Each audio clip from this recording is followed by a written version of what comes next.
Salve, salve, pessoal! Esse é o podcast Eu Tenho Direito, voltado ao debate e à discussão em relação ao trabalho da assessoria jurídica do Sindicato dos Bancários de Porto Alegre e região e dos escritórios conveniados da assessoria jurídica. No episódio de hoje, nós vamos falar sobre um assunto bastante importante para a categoria e para todos os trabalhadores e trabalhadoras.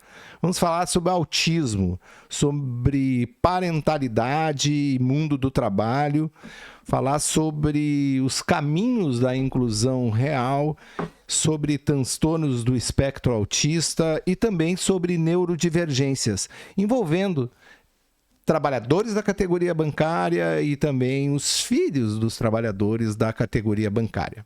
Eu sou Antônio Vicente Martins, do escritório AVM Advogados, e estou aqui com duas convidadas especiais. A Andréia Beck Castro, bancária do Banco do Brasil e mãe de um adolescente de 15 anos que está no transtorno, está enquadrado no transtorno do espectro autista.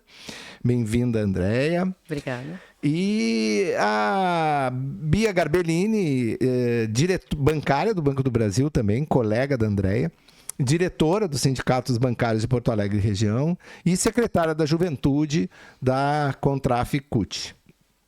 E também mãe de uma adolescente neurodivergente, né? E a conversar conosco sobre isso. Mas antes de começar a conversar, eu quero te pedir para te inscrever no nosso canal, dar um like nesse vídeo, compartilhar com teus colegas bancários, bancárias, porque isso nos ajuda a chegar a um maior número de pessoas e divulgar temas importantes para os trabalhadores e trabalhadoras que nós procuramos tratar aqui no Eu Tenho Direito.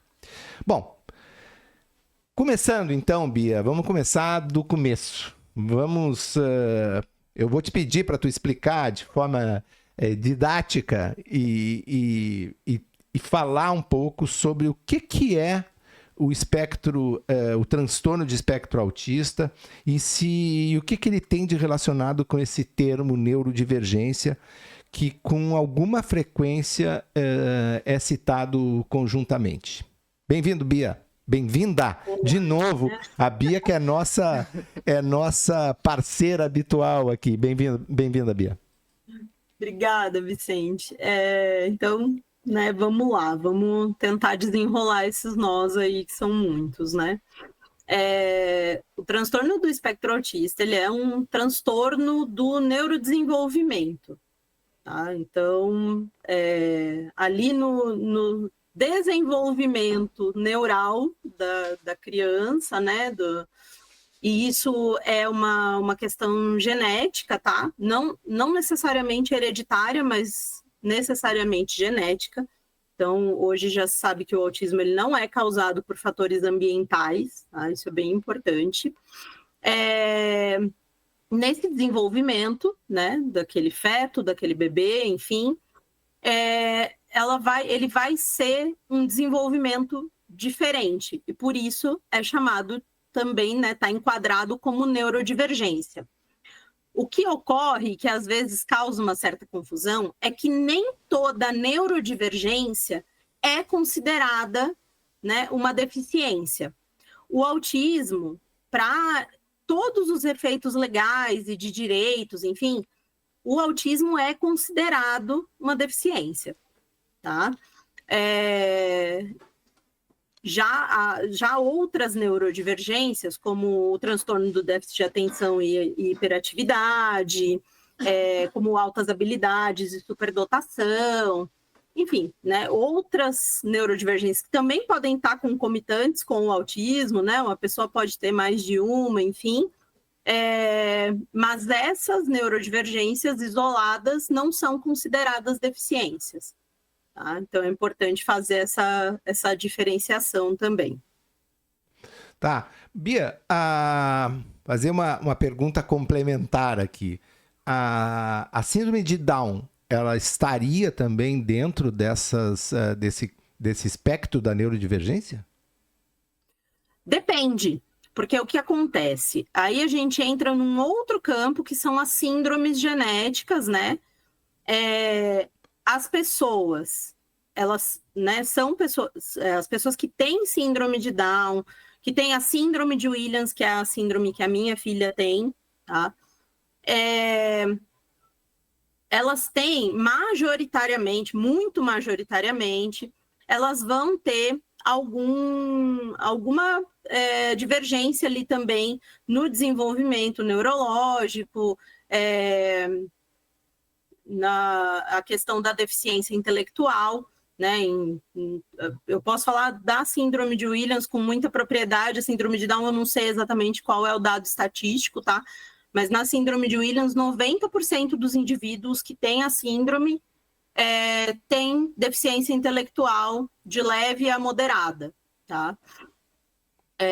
Então, assim, ela está geralmente dentro da neurodivergência, tá? Mas aí é uma outra questão, porque a gente está falando de uma síndrome genética, né, que tem a ver exatamente com o desenvolvimento ali no momento da formação mesmo, né, dos genes, no caso da síndrome de Down, que é a trissomia, né, do par 21, enfim, né, a trissomia 21. E no caso da síndrome de Williams, são alterações num gene bem específico, é bem mais escondidinho, né, que é o gene, o 7q, né, que tem lá deleções de genes dentro desse cromossomo, tá? E aí isso vai determinar, né, as características da síndrome, tá? Mas sim, a maioria, né, das pessoas que têm essas síndromes também vai ser neurodivergente. Andréia, oi. Me fala um pouco dessa caracterização mais específica e eu vou fazer perguntas até e vou conversar contigo sobre até aspectos pessoais, assim, sim. tá? Mas quando que tu conseguiu diagnosticar que o teu filho é Gabriel, né? Gabriel, isso. Quando que tu conseguiste diagnosticar que o Gabriel tinha um transtorno autista e como foi isso? Como é que tu teve essa experiência, que eu acho que é importante as pessoas também saberem disso, conversarem sobre isso? Olha, eu te digo assim, foi uma longa jornada. Começou quando ele estava na escolinha, ele sempre, desde bebê, assim, a gente colocou ele numa escolinha, né, porque eu precisava trabalhar, né, e a gente começou a perceber que ele não desenvolvia a linguagem, né, a questão do Gabriel é bem específica na área da linguagem, né, e com isso ele não interagia com as crianças, mas aí a gente vendo, né, que os outros já começavam a falar e a escola mesmo veio nos procurar para a gente investigar, a gente fez uma série de exames, porque a gente imaginou primeiro começamos assim a tentar descartar, né, o que poderia ser, o que não poderia ser, e fizemos audiometria, um outro exame mais detalhado de audição também, e nada aparecia, né, nada físico aparecia. Fizemos até eletroencefalograma, tudo assim, nada que fosse físico aparecia. E a gente começou a perceber, à medida que ele foi crescendo, que ele não conseguia interagir com as outras crianças, ele não se interessava, mas que ele era uma criança muito afetiva, né? Porque aí a gente começou a investigar por si só, veio esse fantasma, né? Digo, do autismo, né? Que como assim meu filho é autista? Não pode. Era a primeira coisa que vem, assim, né? A negação.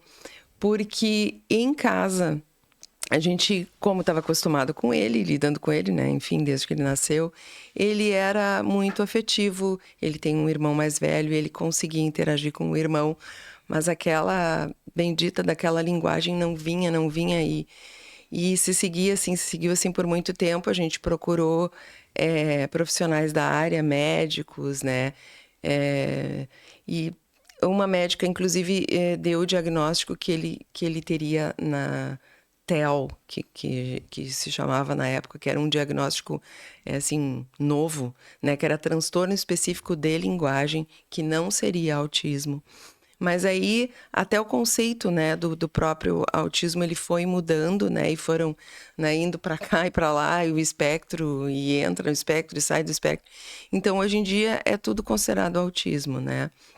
Mas, enfim, o problema mais específico dele é realmente a linguagem. Então, por isso, foi uma dificuldade muito grande de sair o diagnóstico para a gente. A gente tem, assim, esse diagnóstico certo, assim, eu acho que de uns 4 anos para cá. Porque nunca a gente tinha conseguido enquadrar ele, nem os médicos, né? Porque tem realmente essa questão da linguagem. Então, a gente vê que ele gosta de estar junto com os iguais, né? A turma. Ele está sempre perto desde que ele pode. Ele não tem essa coisa, assim, de não querer chegar perto. Ele tem essa vontade, né? Mas a linguagem realmente impede, né? Porque, imagina, adolescentes de 15 anos... Eles falam sobre tudo, né? Falam sobre o que está acontecendo no mundo e sobre relacionamentos, e ele não consegue participar disso, né? Mas o diagnóstico começou, assim, por aí, né? Respondendo a tua pergunta, foi bem difícil, nos deram outros diagnósticos e até difícil também de eu conseguir trazer para a questão do trabalho, né? Que eu precisava realmente ter um diagnóstico para colocar na minha empresa, né, para ter todos os benefícios, também dificultou nessa parte, né? Então, deixa eu ver, o diagnóstico que ele tem mesmo de autismo deve fazer uns 4 ou 5 anos. A gente fica meio confuso pela questão da pandemia, né? Que a questão do tempo ficou meio confusa. Ficou congelada, né? Ficou congelada. Mas é por aí, entre 4 a 6 anos atrás, assim. A gente fala que tem muito desconhecimento e preconceito sobre a questão essa da neurodivergência, né? E essa coisa do espectro autista, ele é mais ainda porque o desconhecimento é maior ainda, né? Porque ele efetivamente, assim, ó, ele cada vez ele tá mais ampliado, né? Ele vai... Eu acho que tem sempre na mente das pessoas, ela sempre tem uma figura, e a Bia até fez um pequeno... colocação sobre isso, né? Mas ela tem sempre aquele filme do He-Man. É verdade, né? Sim. Que eu acho que é um marco também do ponto de vista da cultura das pessoas também, né? Que traz uma situação de um adulto, que daí é um adulto conhecido, né? E que acaba tendo um comportamento... e tinha algumas habilidades que eram habilidades extremas, né? Ele tinha algumas habilidades na área da matemática, por exemplo, que eram extremas, que ninguém conseguia ter. Uma memória e uma capacidade de memorização fantástica e de raciocínio muito rápido para determinadas coisas. E para outras coisas, não. Daí ele se atrapalhava e tinha muita dificuldade de relacionamento social, de interação social, mas às vezes não é isso, né? Quer dizer, não é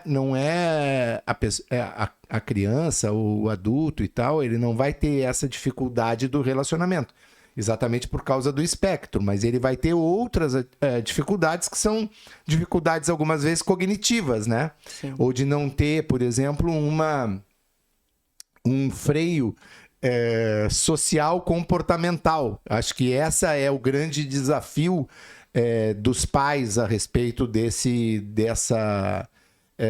enfim, de enfrentar a situação no dia a dia. É um pouco isso, Bia? É mais ou menos por aí, tá, Vicente? Assim, isso, é um espectro, né? Então, existem diversas características, e aí, para fins de diagnóstico, né? O terapeuta, enfim, o psiquiatra, o neurologista, quem está buscando fazer o diagnóstico, vai observar ali, né, onde essa pessoa tem mais dificuldade, né, quais são os prejuízos, né, que essa pessoa tem, e aí vai entender ali, né, se ela está ou não dentro do espectro. Tá? Uma coisa que é importante falar, você até perguntou da síndrome de Down, então eu vou voltar um pouquinho, né, na questão da deficiência intelectual, é que também tem um pormenor aí que nem toda pessoa autista vai ter deficiência intelectual. Tá? A taxa também é bem alta, se não me engano. Eu espero não estar falando errado, mas se não me engano, a gente está falando de 70%, tá, dos diagnósticos de autismo, também essas pessoas têm deficiência intelectual, mas nem todo autista vai ter a deficiência intelectual, e isso não está necessariamente relacionado ao nível de suporte. Tá? Existem pessoas com um nível alto de suporte que não tem não tem um prejuízo cognitivo, né? Não tem acompanhado a deficiência intelectual.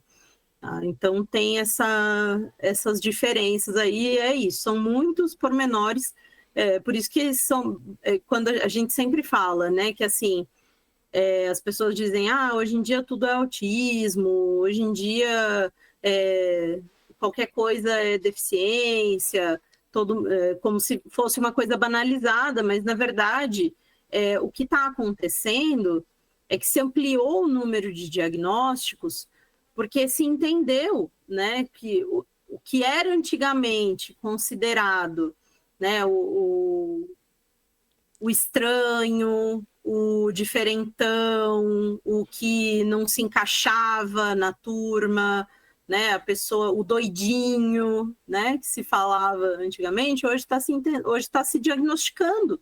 Sim. Né? E essas pessoas estão acessando direitos, né?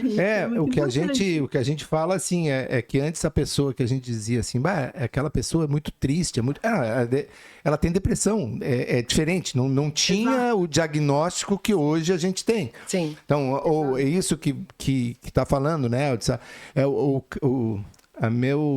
Minha afinada mãe falava que determinada criança tinha o bicho carpinteiro. Não, ela tem TDAH, né? É isso? Ela tem um déficit de atenção, mas não é que ela tem um bicho carpinteiro, não é que ela tem tá ligada na tomada, não. É porque ela tem um déficit de alguma... de algum ponto da bioquímica dela que ela não para, que ela não vai ficar mesmo, ela não consegue... ter a atenção que a normalidade das crianças tem. Então, ela não vai parar mesmo dentro de uma sala de aula. Mas, Andréia, qual fala pra gente o que é essa parentalidade atípica, tá? Que usam essa expressão também. Às vezes a gente vê essa expressão. E o que é... Qual é esse desafio dessa... Primeiro define o que é parentalidade atípica. E depois fala um pouco sobre qual o desafio dessa parentalidade do ponto de vista da tua vida profissional. Há quanto tempo tu é bancária do Banco do Brasil? Deixa eu fazer as contas. 25 anos. Tá. Eu sou bancária há 25 anos. Eu tenho outro filho, né, que... tem 24 anos hoje, né, e teve desenvolvimento normal, né, e então, quando da chegada do meu segundo filho, né, foi um choque, desculpa, foi um choque e um reaprendizado de como lidar, como ser mãe novamente, né.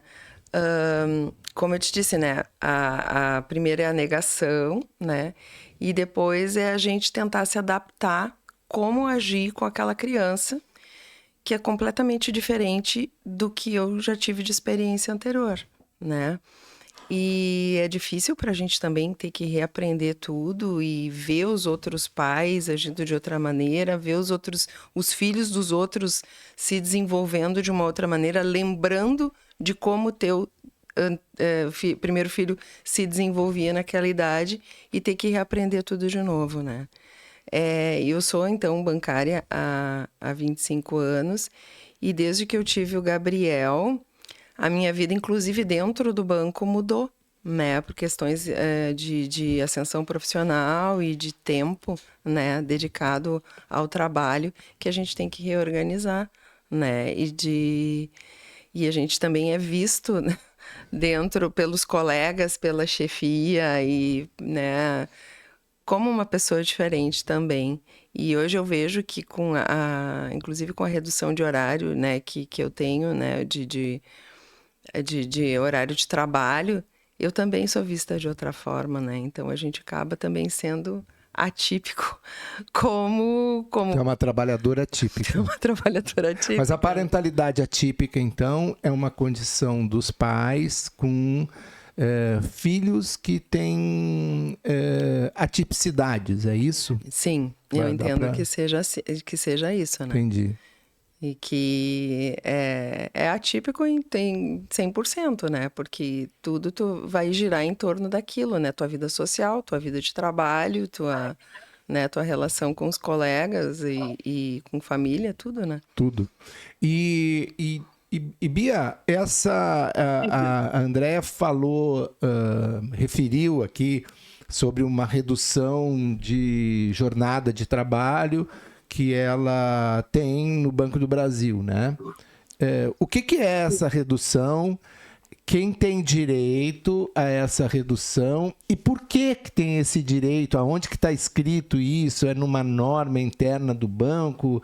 É numa SIC-FUNCI que chama, né? É isso?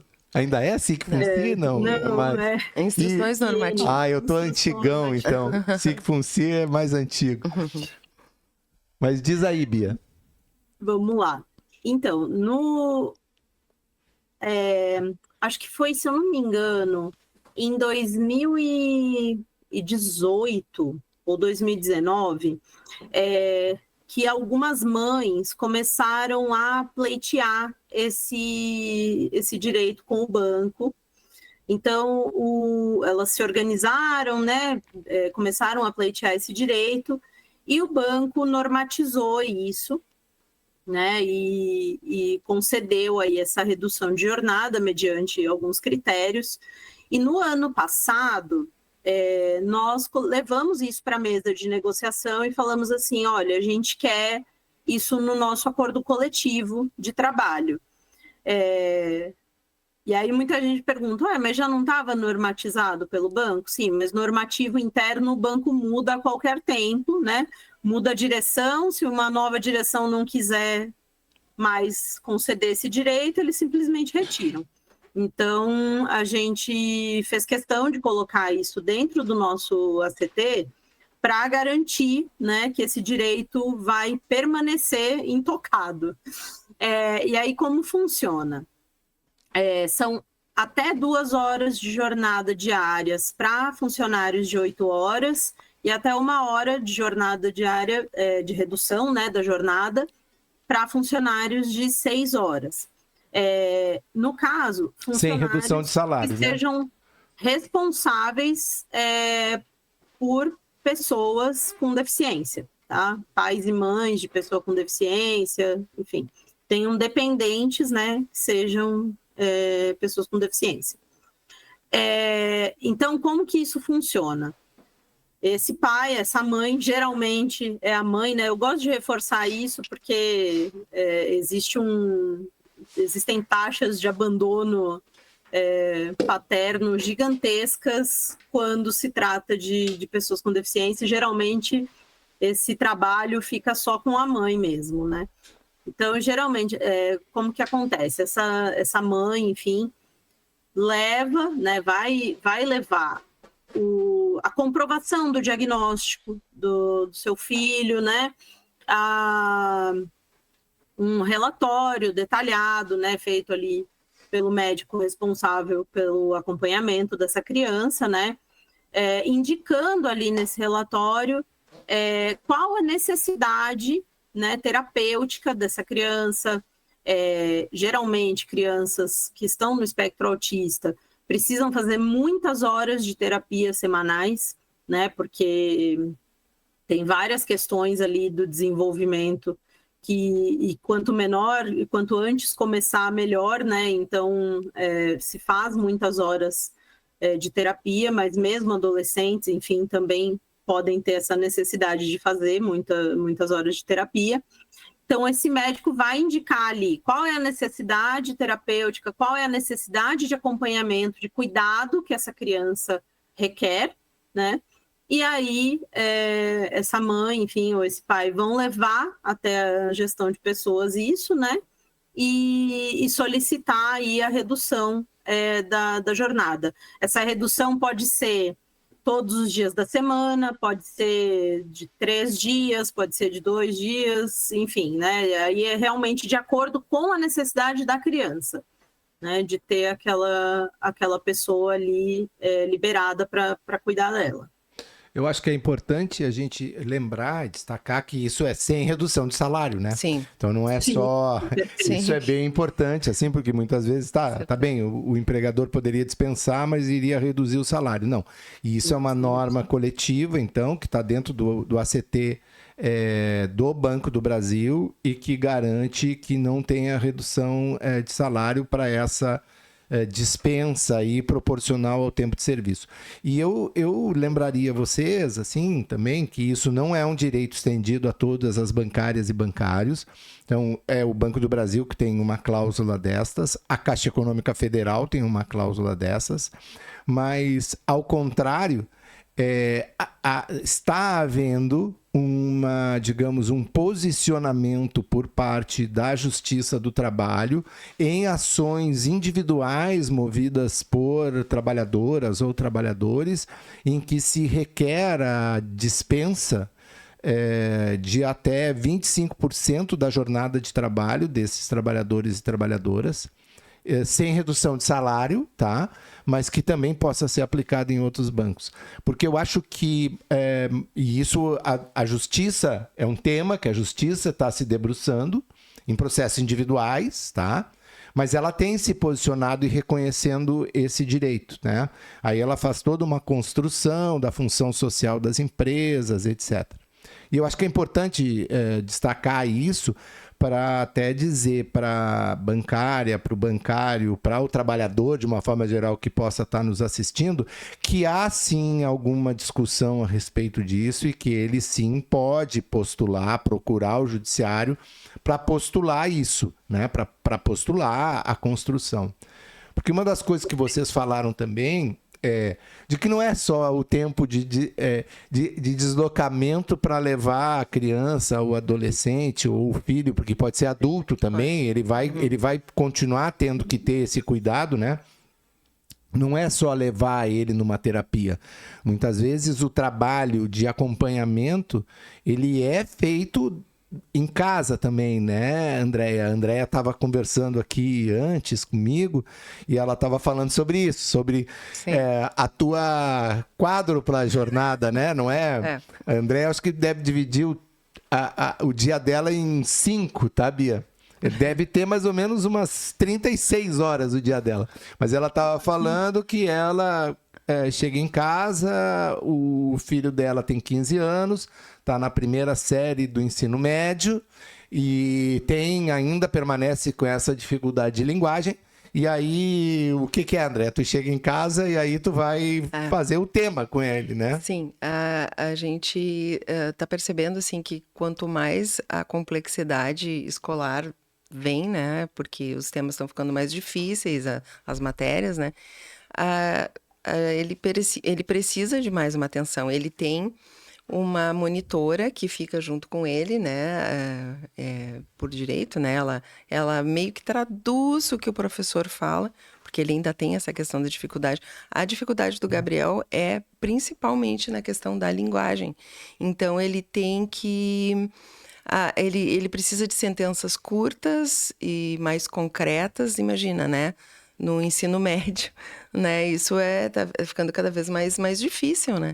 E então, quando ele chega eu trabalho mais ou menos eu consigo chegar em casa em torno das 2h30, por aí, né? Por causa dessa redução, por conta da redução. E fora as terapias, porque ele faz acompanhamento de diversos profissionais e outras aulas em si, porque a gente foca na questão das dificuldades, mas também nas questões da questão das interações sociais, né? Que eu até estava te falando que ele faz aula de karatê e é visando isso.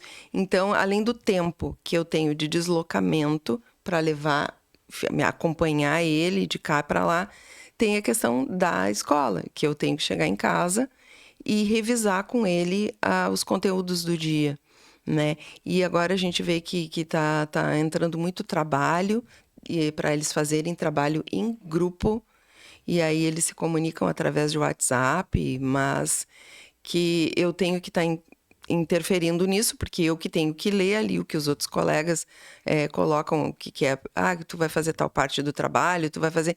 E ele não consegue me explicar direito, então eu tenho que interferir nisso, né? Então eu faço essa parte também estou reaprendendo as matérias que eu estava conversando aqui, eu sou uma pessoa de humanas e eu tenho que reaprender a tal da matemática que eu consegui me livrar, voltou para mim, né? Então eu tenho que reaprender realmente, né, os conteúdos para poder ensinar de novo, reensinar meu filho de acordo com a capacidade que ele tem, né? Sim, e que ele tem capacidade. É isso que mostra também, né? Sim, ele não tem déficit cognitivo, ele não tem, né? Mas tudo é permeado pela linguagem. Então, como que a gente vai conseguir enfiar dentro daquela cabecinha se o veículo, que é a linguagem, tá quebrado ali, né? Então, Não, mas esse exemplo que tu deu é bem claro, assim, por exemplo, se ele tem uma dificuldade em ter orações muito longas, quer dizer, como e tu tinha falado também antes do programa, a gente quase fez um programa aqui, viu, Bia? Então, ela estava falando assim, um livro. Isso. Ele hoje, um adolescente de 15 anos, ele vai ter acesso a um livro de qualquer adulto, né? Sim.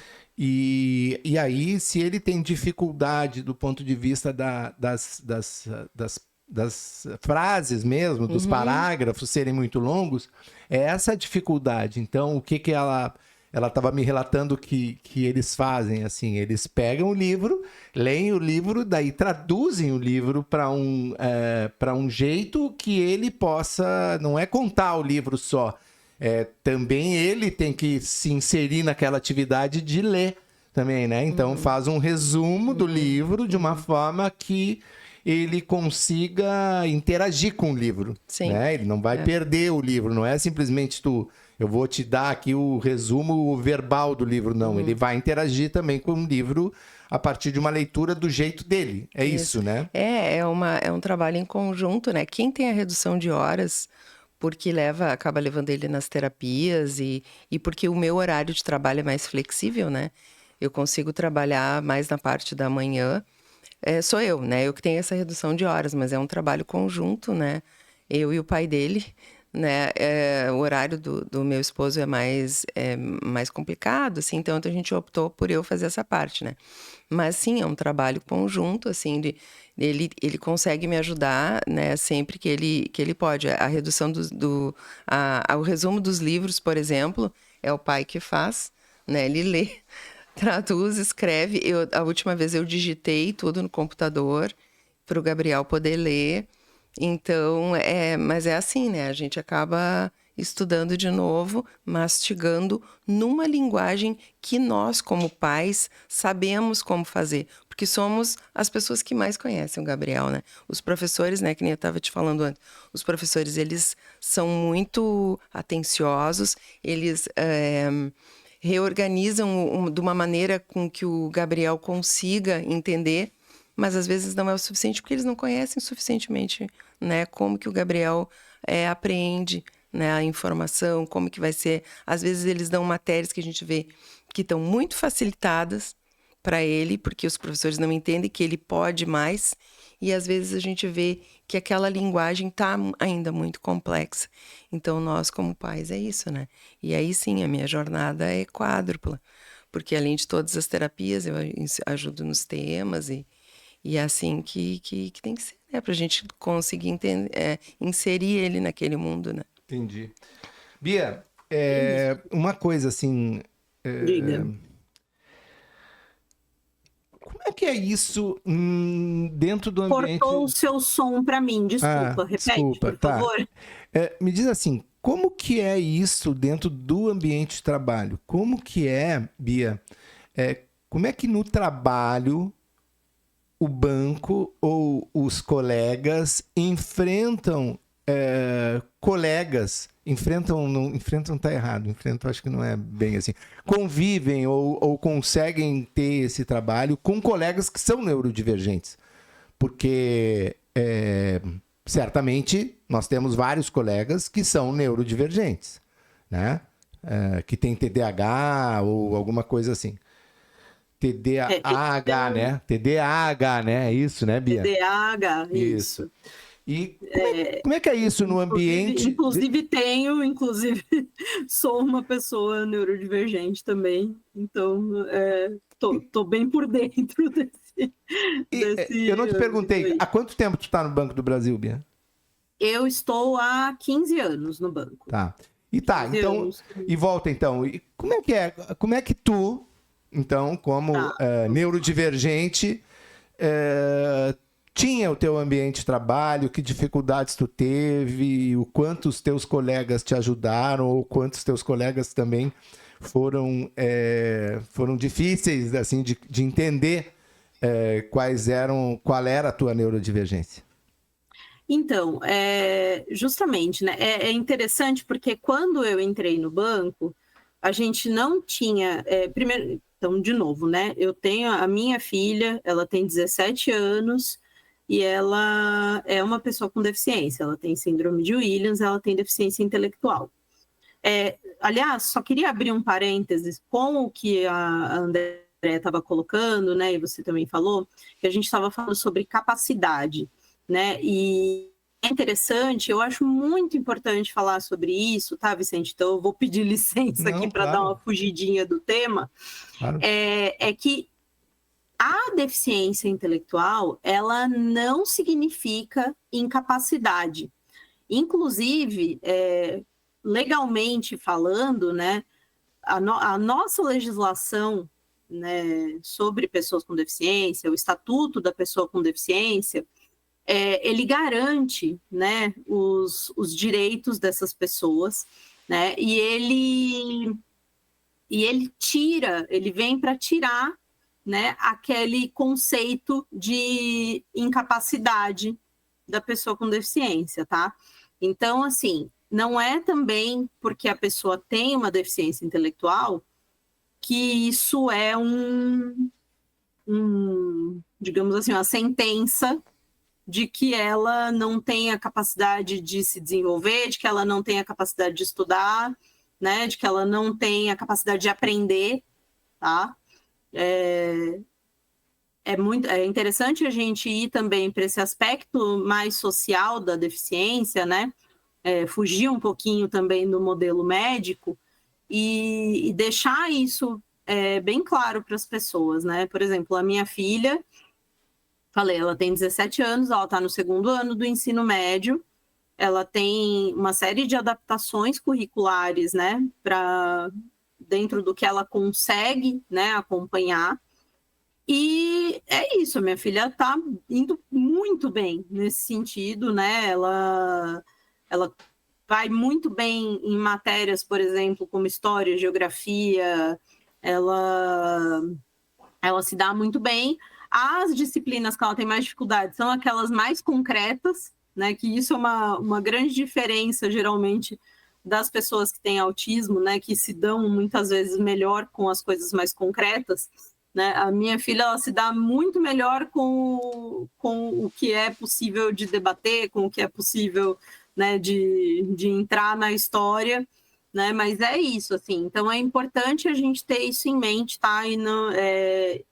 E acabar com esse conceito de que uma pessoa com deficiência intelectual é incapaz, tá? Isso é bem importante. E aí, voltando. Quando eu entrei no banco, eu não existia nessa redução de jornada, Então, sempre foi, né, um esforço muito grande, né, para conseguir proporcionar as terapias, né, para a Sofia, conseguir cuidar dela, enfim, eu tive que contar com redes de apoio externas, né, para conseguir dar conta de tudo. Então, essa redução da jornada, ela é fundamental, tá? É muito importante. Eu acho que a gente tem, inclusive, que avançar nisso, né, e poder aumentar esse tempo, enfim, de acordo com a necessidade, né? Mas, assim, e aí sobre mim, né, sobre a minha neurodivergência, eu descobri, né, assim, eu diagnostiquei de fato, né, formalmente o meu déficit de atenção e hiperatividade no ano passado só, né, aos 35 anos.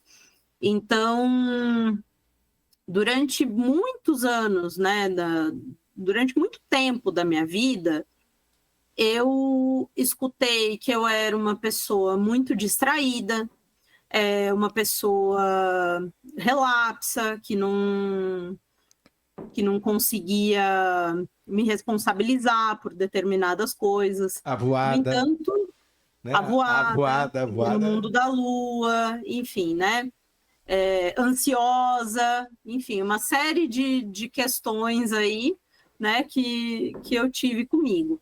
E realmente eu tive muita dificuldade dentro do banco, né, principalmente na questão de encarreiramento mesmo, né, porque é interessante que eu sempre fui a faz tudo das agências, né, assim, por onde eu passei, porque eu tinha essa habilidade de aprender muitas coisas e de conseguir dar conta de muitas coisas, né, ao mesmo tempo, porém, eu não conseguia focar especificamente em nenhuma delas.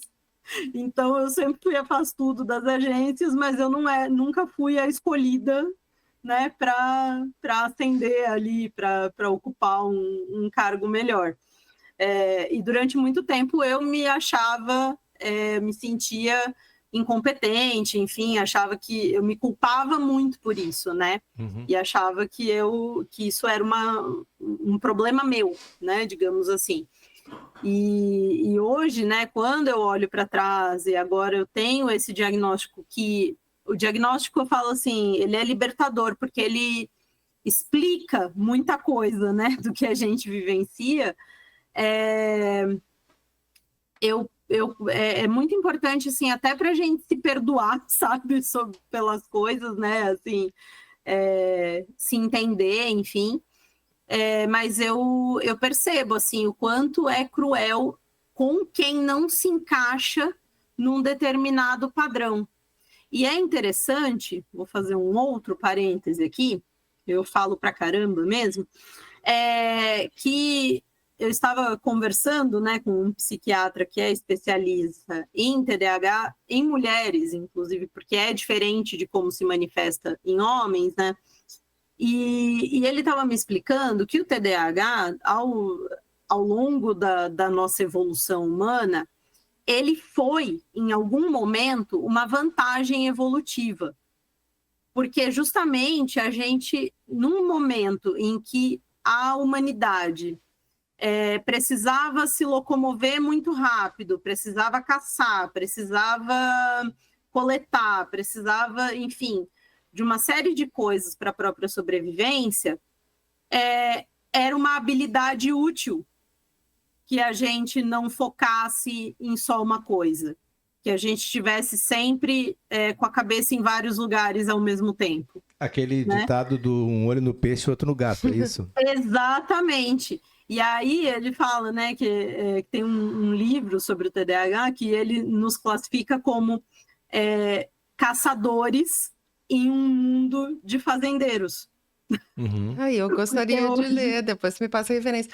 Bia, Andréia, qual a mensagem que a gente pode dar, que a gente pode fazer para os nossos colegas dentro das agências quanto a necessidade de empatia, de compreensão que eles podem ter tanto com relação aos colegas mesmo, que trabalham e que possam ser neurodivergentes, como vocês, que são TDAH, como também com relação aos colegas que têm filhos com neurodivergência mais grave e que têm que se afastar do trabalho durante um período para que esse ambiente possa ser melhor, para que haja mais compreensão.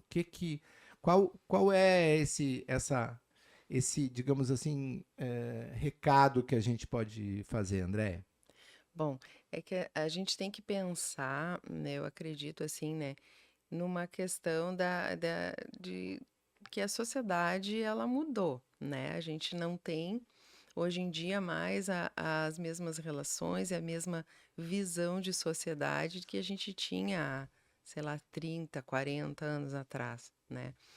E que, então, tudo funciona como um todo, né?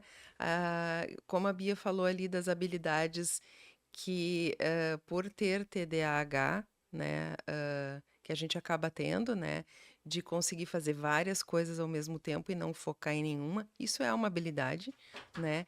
E é uma vantagem numa equipe, né? Porque toda equipe ela vai ter pessoas que são mais que têm mais afinidade com alguma coisa, que vão ser melhores em alguma coisa do que em outras, né? Então, mesmo dentro da neurodivergência, a gente vai ter vantagens, né? E numa equipe que é ampla, né? A gente vai encontrar essas pessoas que vão ter, que vão conseguir fazer mais um tipo de tarefa do que outras, né? A Bia falou ali do faz tudo. Sim, tem gente que vai ter mais capacidade, né? E para a questão negocial, por exemplo, que vai ter, então, inclusive, a questão do encarreiramento, mas e essas outras pessoas que não têm esta habilidade específica, mas que vão ter outras habilidades, também vão ser importantes para a gente conduzir a equipe como um todo, né? E é a questão da gente poder ver as diferenças de cada pessoa, porque mesmo as pessoas neurodivergentes, elas têm diferenças entre si, elas não vão ser aquele carimbinho padrão, né? Então, no micro, né, que seria ali na agência ou na equipe, a gente vai ter essas diferenças entre as pessoas e que isso vai complementar, né? Cada um vai poder complementar com a sua habilidade, né? Então, a questão da neurodivergência, ela também pode ser uma vantagem, né? E realmente tem essa questão que eu digo que a sociedade mudou, que a gente, acolhendo as pessoas, a gente só tem a ganhar, a somar, né? E não a segregar, né? Acho que é mais ou menos por aí. As diferenças construindo. Construindo, exatamente. Bia, e o movimento sindical, Bia, ele consegue entender essa pauta como uma pauta importante para a classe trabalhadora?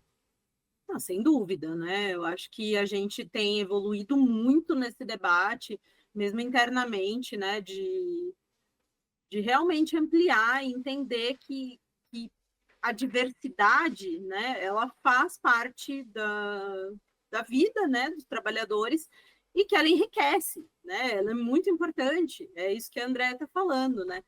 E ainda tem uma questão, né? Eu acho que para a gente é fundamental discutir. A gente ainda tem muito poucas pessoas com deficiência, por exemplo, né, dentro do movimento sindical, né? A gente ainda e isso tem a ver também com a própria representação de pessoas com deficiência dentro do mercado de trabalho, né? Que ainda é uma dificuldade para cumprir cota, né? Ainda é uma dificuldade para além da cota de contratação, de encarreiramento, de acreditar, né, que essa pessoa pode ocupar aquele espaço. E, enfim, e eu acho importante que todo mundo faça também um exercício, né, de realmente se colocar no lugar do outro, no sentido de que qualquer pessoa qualquer pessoa pode vir a ser uma pessoa com deficiência, né? Porque ninguém está isento de se tornar uma pessoa com deficiência. Deficiência não é só aquela que nasce com a pessoa, né? Às vezes ela acontece ao longo da vida. Então, é importante que a gente tenha mesmo, exercite, né, esses ambientes de trabalho mais diversos, mais tolerantes, né, com as diferenças, e entenda que é isso, né, o que pode ser visto hoje como uma desvantagem dentro de um modelo de produção capitalista em que tudo tem que ter um tempo específico, em que a produtividade não pode parar, em que as coisas, né, se atropelam, assim, isso, na verdade, pode ser uma coisa muito bacana, pode ser aproveitado em outros aspectos, enfim, e é importante, sabe, que a gente tenha esse olhar.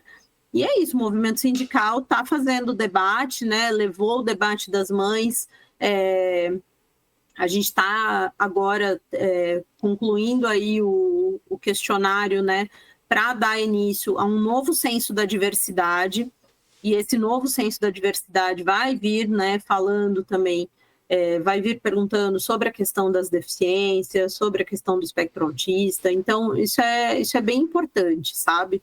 Eu acho que a gente está fazendo também esse esforço coletivo aí de trazer essa representação para dentro do movimento.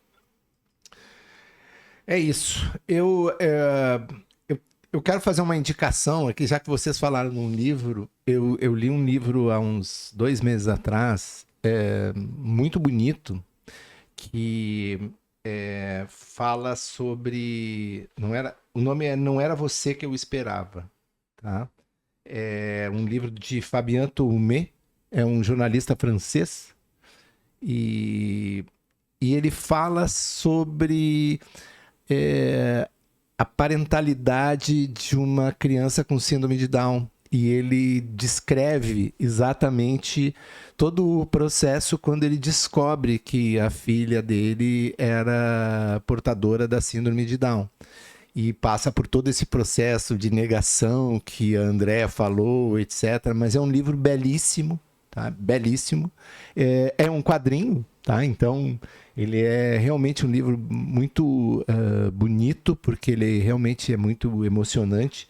E fica a dica aqui, já que vocês falaram num livro que era uma dica, eu também quero deixar essa dica aqui, que eu acho que é bem importante. Eu quero agradecer demais vocês, quero agradecer demais a Andréa Beck Castro, bancária do Banco do Brasil, a Bia Garbellini, bancária do Banco do Brasil, diretora aqui do sindicato, secretária da Juventude da Contraf. Quero agradecer vocês demais, porque eu acho que é um tema que é muito atual, é um tema humano, humanizado, e que certamente toca o coração de todos nós, né? Todos nós temos as nossas divergências, neurodivergências, e colocar isso à luz, trazer isso para o debate, eu acho que é fundamental, eu acho que é importante, eu acho que é o papel do sindicato, da gente poder fazer esse debate. Então eu quero agradecer demais vocês. Este foi o podcast Eu Tenho Direito, uma produção do Sindibancário junto aos escritórios de advocacia associados ao sindicato. Na apresentação, eu, Antônio Vicente Martins, na produção junto comigo, a Laís Escher, na técnica, o Diego Dornelles, a coordenação de comunicação é da Aline Adolfs, a direção do departamento jurídico é da Priscila Aguirres e a direção do departamento de comunicação é do Sérgio Off. Até a próxima. Salve, salve!